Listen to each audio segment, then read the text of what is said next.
Foot in Heaven is the first London solo exhibition for the Dutch artist Janpeter Muilwijk.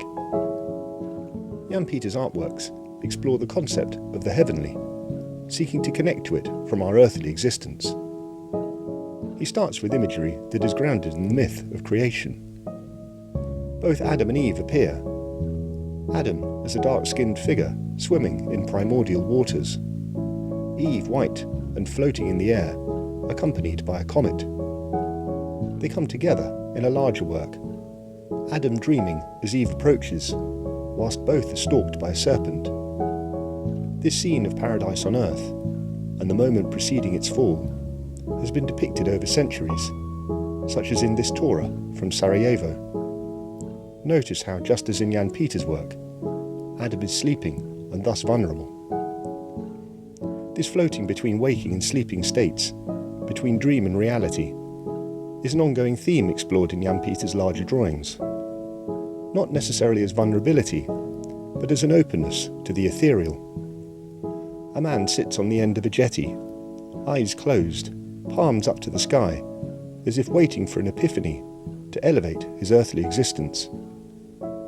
In the largest painting, a man lies sleeping in a poppy field and is approached by two figures, one a girl of flesh, the other a woman of stars, to suggest how simply dreaming of an ideal can afford a fluid transition between earth and heaven. This composition is reminiscent of the dreamlike works of Marc Chagall, such as this piece, Around Her. Chagall's work uses the composition and blue hues to articulate themes of grief and melancholy. Interestingly, grief is also a theme in Janpeter's work, in his case following the loss of his daughter.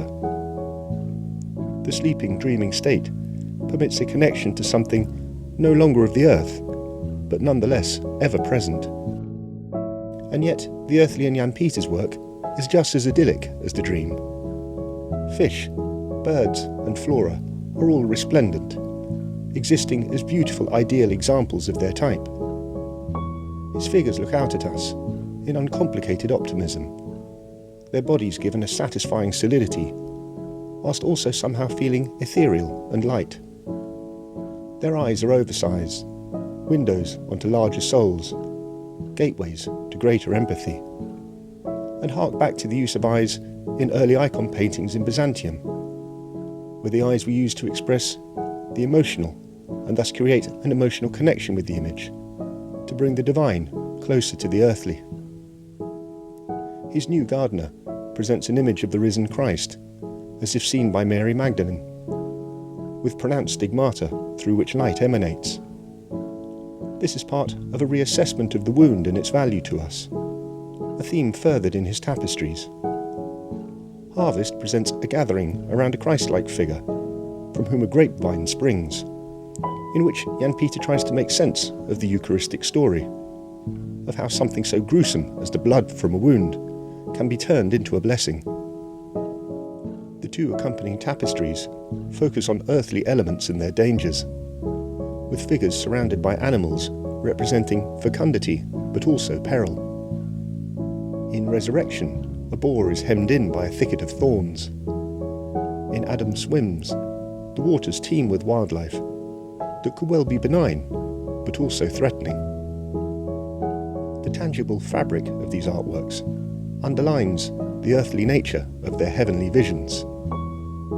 The threads must be cut in their making. The heavenly in Janpeter's work is rooted in the imperfect earth, and it is there that it finds expression. For him, a Rumi quote has become ever more important over the years. The wound is the place where the light enters you.